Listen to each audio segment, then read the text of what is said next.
hypothetically, the way this works is you generate 4.5% per year on a building you own and lease, and then someday you get rid of that building and earn the rest of your return. Hopefully there's been escalation in that time frame. Say 1.5%, 2% would be conservative escalation for commercial property. So eventually you get an 8 or 9% return when you get rid of that building in total with your annual rents plus what you get at the by selling that building in the future. Hopefully when it's increased in value. And so that's how you get a total return on a commercial building like that. On the sales side, we're proposing that we sell it also based on the final price, which we should know here pretty soon. Everything's bought on the building. Shouldn't be any problem installing the electrical unit. So we think the final sales price will be right in the neighborhood of about $805,000 per unit for those condos, and that'll give us a 7.5% return on the units themselves. And so we're proposing that we adjust these rates, but I have the latitude to lease or sell these buildings going forward with these parameters here. $17 a square foot competitive? It's at the high end for Montana.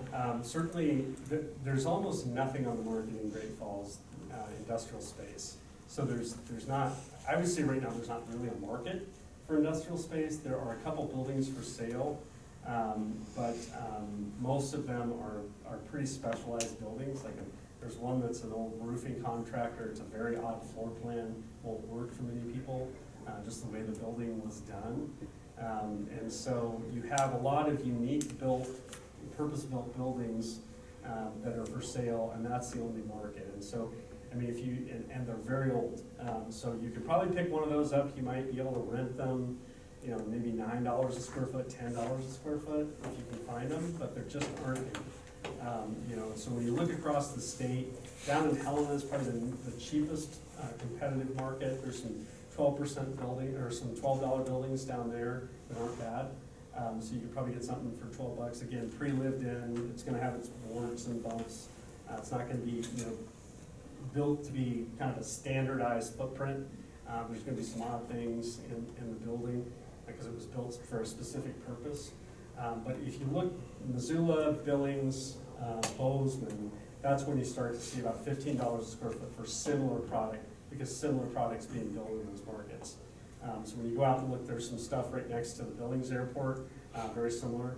There's some stuff next to Missoula, a little lower ceiling height, that kind of thing. Very similar. And those are going anywhere from like 14 up to like 18, 19 per square foot. So I mean, I think we're in the mix for the state. We're high for Great Falls, but it's a unique product for Great Falls too. I mean, oil water separator is already there. We've got 480 power, and as one local commercial realtor said, there's just not anything in the market like it. This is, as he said, this is what I've been encouraging people to develop. Complaints? We've had a couple come through. We had a fairly serious one. They did actually end up renting from FedEx. Ultimately, that was about a month ago. They came in and notified us actually through commercial real estate contact, and they did ultimately lease from FedEx. FedEx has a little end of the building there that they have done various things with over the years, and it was up again for somebody to grab, and they grabbed it. So there's definitely some tire kicking there. We're still working with our primary contact. The main prospect we think would be a great fit for this. They're forming some new banking relationships, and so I think there's an opportunity with them again. In fact, I was thinking this morning I need to hit them up again and see if they're ready to meet and talk about it. So I still, every time we pick up that conversation, I think they really want to make it happen. Just a matter of, the lending market right now is way pricier than it was.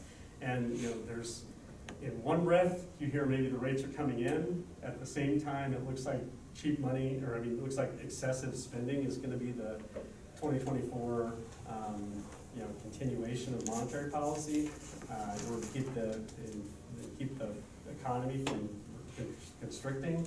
Looks like we're going to spend like drunken sailors for one more year, to try and keep us out of recession. So, so yeah, I would suspect lending rates are not coming down this year. That's which makes it hard. But, you know, the other thing I would say too is, remember, the big prize in all of this, I mean, you know, the airport could use these units right now. And we've got a 1950s, or not 1930s, Quonset hut warehouse building out in the airfield, you know, where we store, you know, things. And we also would love to get out of this building over here, which is way smaller than we need for some of our equipment.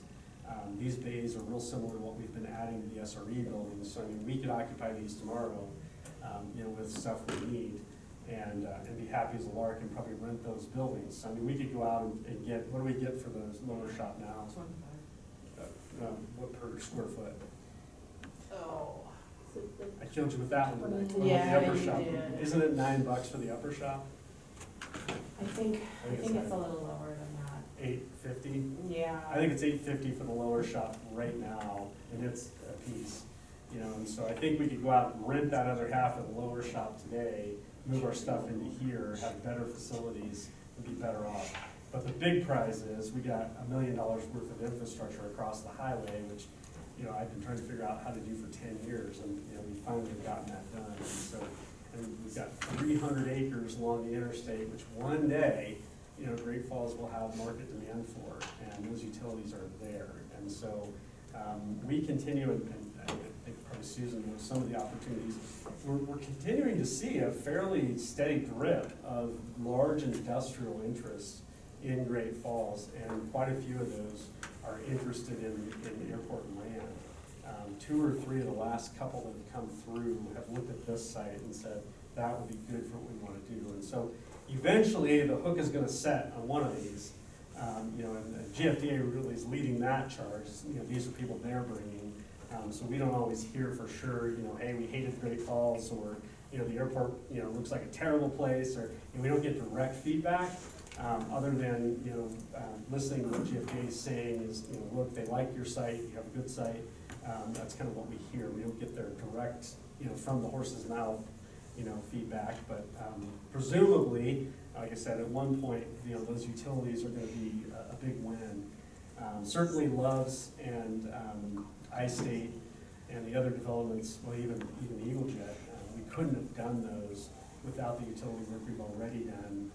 You may recall we got utilities down to Eagle Jet by building that snow barn that we have, which allowed us to use federal money to move the utilities down there. That actually lit up the iState site too, because we extended the utilities right past iState. So I mean, all of our success so far in developing our land has come from getting utilities first. And even the little hangars, I say little, I mean, for us it's pretty exciting to be getting hangars, but you know, even all the smaller hangars, smaller than Eagle Jet, that are likely to be developed this year, and I think there's still 4, are there not? Yeah. And then maybe now a 5th one, the fellow that's recently contacted us. Those are all enabled by those same utilities that we got down to the snow barn a few years ago, and that was $1 million worth of utilities too. All right, well, we gotta start somewhere with it, I guess. Any additional comments, questions, or concerns on the proposed rental or sales rates? All right, I'll see if I can phrase this one. Can I have a motion for authorization to set initial sales prices and rental rates for the new warehouse condominiums and negotiate the terms of sale and leases as follows? 1, initial condo unit sales price based on a 7.5% return on initial cost, plus or minus 10%. And 2, initial condo unit rental price based on a cap rate of 4 to 5% times final completion costs. Can I have a motion as stated? It's a big one. I'll make the motion as stated. Got a motion. Any additional comments? Can I get a second? I'll second. Motion and a second, thank you. All in favor, say aye. Aye. And nay. The ayes have it. All right, number 4, warehouse CCR's document. As a reminder, the warehouses are developed as a joint venture between us and Dick Anderson. And that joint venture has a number of underlying documents that we need to put in place in order to extend that partnership. Ideally, one day we'll have 30-some units, 3 buildings at least. the concept really takes off and the Great Falls market firms up, that could continue to have even more. And so, Laura, is there anything in particular you'd like to say about the CCRs? Not really, just that this has been years in the making. Like, we started talking about this in 2020, I think, is when we first started the partnership. Maybe 19, yeah. So we went down several different paths getting here where we weren't, just different ways of handling our partnership with Dick Anderson. And last work session, we brought Dick Anderson construction documents, and then we brought the CCRs. And the documents for construction, for what we've already done and what we're gonna do in the future, how we would handle that partnership, they're not ready yet. They're back with their attorney right now, looking at some revisions, but these are good to go. Finally, they're good with them, we're good with them, our attorney's good with them, so we're ready to move forward. Obviously, dates will need to be changed and the exhibits put behind these covenants once they're approved here, but just informed we needed to get these approved so that we could go forward and get our association set up, so. It's big, after all these years. You said Nick has looked at it and he's Yep. on board with it. I didn't see anything particularly alarming in there. You guys have any questions on anything in the covenants? All right, that's an easy one. Can I have a motion to approve the covenants, conditions, and restrictions as proposed in the board meeting packet? So moved. I have a motion. Any additional comments? Can I get a second? Motion and a second. All right, all in favor, say aye. Aye. And nay. The ayes have it.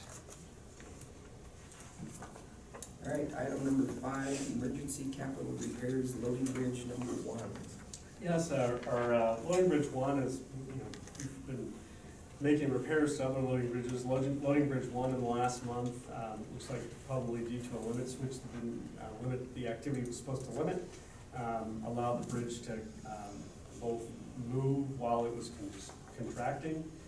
That put strain on the couple of supports that moved the bridge up and down and bent one of the support units down there. Blew off a mounting panel and right through a couple of bolts that were substantial bolts. And so we had to get SkyCon up here relatively quickly to try and repair that. Obviously, it wasn't safe to be in service. United was using temporarily gate 4, which they had not spent a lot of time learning before, and doing some ground loading, and then at times Delta was lending them a gate to do their afternoon departure also. We did get SkyCon up here and they made the repairs. Rod, have you gotten a final estimate? I haven't got the final. We haven't gotten a final invoice yet, but we estimate it's gonna be about $30,000 worth of repairs in order to make that bridge work again. It is up and operational now. It was put back in service, was that last Friday? It's not a, It seems like a year ago. A lot has happened. last Thursday. Thursday, yeah. And so the bridge is up and operational, but according to our procurement policies, we do need to bring emergency repairs to the board for approval, even if they're in arrears. Is it gonna be well over $30,000? I don't think so. No. Seems to be the way of the world anymore. Ultimately, we didn't have to rent a crane, did we, Rod? No, Yeah. they were able to get it straightened back out and then Yeah. replace the jack screws and repair the bent metal. That crane rental alone will save us quite a bit because we don't have anything heavy enough to lift it. And our assessment was it had to be lifted to be repaired, so, I mean, that crane rental alone would be thousands, a little better than 30. Some duct tape and WD-40? It's nothing military. It's not T-130s. That's no joke. We should consider a zip line set up from here on out to get people into the plane. That's if we attract an ultra low cost carrier. All right, Any additional questions, comments, concerns on the repair? All right, can I have a motion to approve the emergency capital expenditure for Loading Bridge 1 repair in an amount not to exceed $30,000? Got the motion. Any additional comments? Can I get a second? I'll second. Motion and a second, thank you. All in favor, say aye. Aye. And nay. All right, the ayes have it. I think that's all we got on this agenda. All right. Any additional airport authority board comments? Commissioner Slothwood. Any additional comments? No, sir. Commissioner Houston. Commissioner Gibbs. All right, I have no additional comments myself. Any public comments? All right, thank you all for being here. With no further business to come before the board, I declare this meeting adjourned. We'll take 5 in the board session.